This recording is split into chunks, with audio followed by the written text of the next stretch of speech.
ఆంధ్రప్రదేశ్ మాజీ సీఎం జగన్ కు big shock తగిలిందని చెప్పాలి. అక్రమాస్తుల కేసులో విచారణకు హాజరు కావాలంటూ సిబిఐ కోర్టు ఆదేశాలు జారీ చేసింది.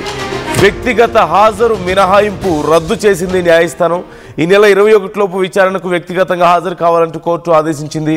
రేపు ఉదయం హైదరాబాద్ నాంపల్లి సిబిఐ ప్రత్యేక కోర్టుకు జగన్ రాబోతున్నారు. చివరిసారిగా 2020 జనవరి 10న ఆయన కోర్టుకు హాజరయ్యారు. గతంలో సీఎం హోదాలో విచారణకు హాజరు కాలేనంటూ అనుమతి తీసుకున్నారు జగన్. ఈ మధ్యనే విదేశీ పర్యటనకు కూడా వెళ్ళొచ్చారు కోర్టు అనుమతితోనే. అయితే విదేశీ పర్యటనకు వెళ్ళొచ్చిన తర్వాత డైరెక్ట్గా హాజరు కావాలి కోర్టుకంటూ చెప్పింది సిబిఐ కోర్టు చెప్పింది. కానీ ఆయన మళ్ళీ మినహాయింపు అడిగారు, కానీ కుదరదు అంటూ చెప్పిన నేపథ్యంలో 21 లోపు హాజరు కావాలని చెప్పిన నేపథ్యంలో ఒకరోజు ముందుగా 20వ తారీఖే ఆయన హాజరు కాబోతున్నట్లుగా తెలుస్తోంది. మరి ఆయన డైరెక్ట్గా రెగ్యులర్ విచారణ జరుగుతుంది, రోజువారీ విచారణ జరుగుతున్న నేపథ్యంలో ఇక హాజరు కావాల్సిందే అంటూ కోర్టు చెప్పినట్లుగా తెలుస్తోంది. మరి జగన్ హాజరు అయిన నేపథ్యంలో విచారణలో ఎలాంటి కీలక పరిణామాలు ఉండబోతున్నాయనేది ఇప్పుడు సంచలనంగా మారింది. డీటెయిల్స్ తెలుసుకునే ప్రయత్నం చేద్దాం. కృష్ణమోహన్ జాయిన్ అవుతున్నారు, మా ఏపీ ఇన్పుట్ ఎడిటర్.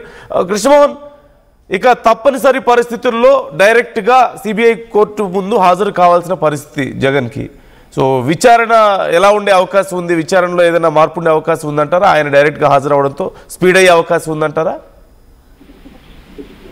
డెఫినెట్ గా నందు, బేసిక్ గా ఈ ఇష్యూలో మాత్రం డెఫినెట్ గా విచారణ కొంత స్పీడ్ అయ్యే పరిస్థితి అయితే ఉంది. అయితే జగన్మోహన్ రెడ్డి 2020లో ఏదైతే కోర్టు ముందు హాజరయ్యారో తర్వాత ఆయన ముఖ్యమంత్రి కావడం, తర్వాత ఆ ముఖ్యమంత్రి హోదాలో ఆయన అక్కడ హాజరు కాలేకపోవడం, తర్వాత నిన్న కూడా ఈ కేసుకు సంబంధించిన వ్యవహారంలో సిబిఐ కోర్టుకి హాజరు కావడానికి నాకు మినహాయింపు ఇవ్వాలని కోరినప్పటికీ తర్వాత జరిగిన ఈ వ్యవహారంలో కోర్టు కూడా లేదు, ఖచ్చితంగా హాజరు కావాలని చెప్పిన తర్వాత వ్యవహారం అయితే జరిగింది.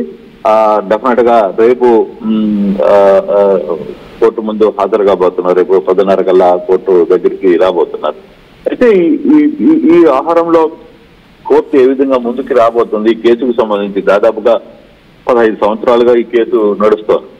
ఈ కేసుకు సంబంధించి పర్టికులర్ గా ముందుకు ఏ విధంగా వెళ్ళబోతుంది? కోర్టు దీన్ని కొంత స్పీడ్ గా వేగవంతంగా చేయాలని భావిస్తుందా లేదా అనే చర్చ చాలా రోజులుగా నడుస్తూనే ఉంది. సో ఆ యాంగిల్లోనే దీనికి సంబంధించిన వ్యవహారంలో కొంత ఇప్పుడు ఏం జరగబోతుంది అనేది చూడాలి. అయితే జగన్మోహన్ రెడ్డి రేపు 10 గంటలకి కోర్టుకి హాజరు కాబోతున్నారు.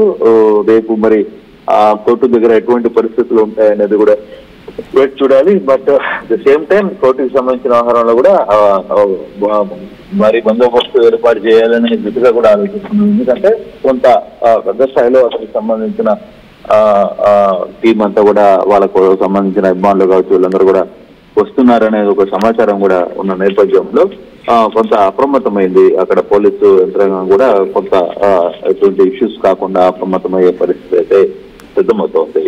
నాకు అంటే చాలా రోజుల నుంచి రకరకాల స్పెక్యులేషన్స్ మనం చూస్తున్నాం ఈ కేసు విచారణకు సంబంధించి. అంటే జగన్మోహన్ రెడ్డి ఇన్ని రోజులుగా కనీసం డైరెక్ట్గా విచారణకు హాజరు కాకుండా ఎలా ఉండగలుగుతున్నారు, ఆయనకి ఎవరు సపోర్ట్ చేస్తున్నారు అంటూ కొన్ని అనుమానాలు. అట్ ది సేమ్ టైం అతి త్వరలో ఆయన ఇక జైలుకు వెళ్ళబోతున్నారు అంటూ కూడా చాలామంది టీడీపీ నాయకులు కానీ రాజకీయ నాయకులు చాలామంది మాట్లాడుతూ ఉన్నారు. సో అంటే అతి త్వరలో రాజకీయంగా చాలా పరిణామాలు మారబోతున్నాయి ఈ కేసు విచారణ సందర్భంగా కానీ, లేదంటే జగన్మోహన్ రెడ్డి రాజకీయ భవిష్యత్తుకు సంబంధించి కానీ అని చాలా రకాల స్పెక్యులేషన్స్ వింటున్నాం. సో ఎలాంటి చర్చ నడుస్తుంది ఈ విషయాలకు సంబంధించి? అంటే బేసిక్ గా ఓకే, నీ చెప్పినా ఆయన జగన్ జైలుకి పోతాడా లేదా అనే విషయాలు రాజకీయంగా మాట్లాడుకోవాలి. దానికి సంబంధించిన ఇష్యూ కంటే కూడా ఇప్పుడు బేసిక్ గా కోర్టు ఏం చెప్పబోతుంది? కోర్టు పర్మిషన్ తోనే ఇప్పుడు దాకా కోర్టు విచారణ ఇచ్చింది కాబట్టి అతనికి కొంత ఫ్రీడమ్ ఇచ్చింది కాబట్టి ముఖ్యమంత్రిగా ఆయన హాజరు కాలేదు. ఇప్పుడు కోర్టు రమ్మంటుంది కాబట్టి ఆయన హాజరవుతున్నారు. అది కోర్టు డైరెక్షన్ డిపెండ్ ఆన్ అక్కడ ఉన్న నాయకులు, కోర్టు జడ్జిమెంట్, కోర్టులో వస్తున్న జడ్జిలు ఏం మాట్లాడుతున్నారు, వాళ్ళు ఇచ్చే పరిసరాలు బట్టి, వాళ్ళు ఇచ్చే దాన్ని బట్టి ఈ వ్యవహారం అయితే జరుగుతుంది. అయితే ఈ విషయంలో ఉన్నది బేసిక్ గా రేపు కోర్టుకి హాజరైన తర్వాత వెంటనే జరిగిపోయేది ఏమి ఉండదు అక్కడ. సో ఫర్దర్ గా ఇప్పటికీ ఆ కేసుకు సంబంధించి అయితే ఒకటి కేసుకు సంబంధించి మాత్రం కొంత స్పీడప్ అయింది, వేగవంతమైంది. ఈ కేసుకు సంబంధించి కొంత స్పీడప్ అయింది అనేది చాలా క్లియర్ గా మనకి అర్థమవుతుంది. కొంత స్పీడప్ అయ్యే అవకాశాలు ఉన్నాయనేది అర్థమవుతుంది. ఎంత త్వరగా ఈ కేసు ఒక డీటెయిల్ దీనికి రాబోతుంది, చివరి దశకి రాబోతుంది అనేది వేసి చూడాల్సిన పరిస్థితి అయితే ఉంది. ఎప్పుడు లోపల అవుతుంది అనేది కూడా చూడాలి.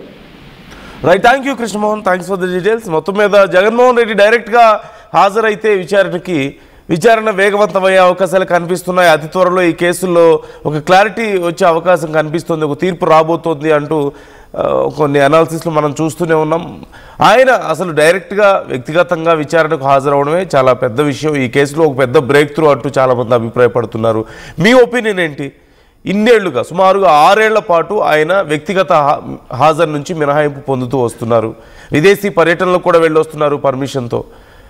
ఈ విషయంలో అనేక రకాల విమర్శలు వస్తూ ఉన్నాయి. మొత్తం మీద ఇక వ్యక్తిగత హాజరు మినహాయింపు కుదరదు అంటూ సిబిఐ కోర్టు చెప్పిన నేపథ్యంలో ఆయన రేపు 20వ తారీఖు కోర్టు ముందు హాజరు కాబోతున్నారు.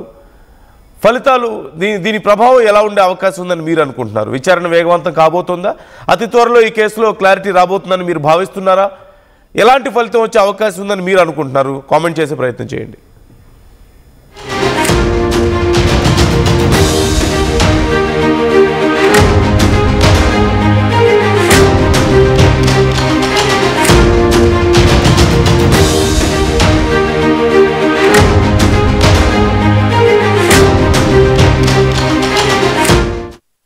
ఐటీ కెరియర్ కోసం చూస్తున్నారా? నాన్ ఐటీ నుంచి ఐటీకి మూవ్ అవ్వాలనుకుంటున్నారా?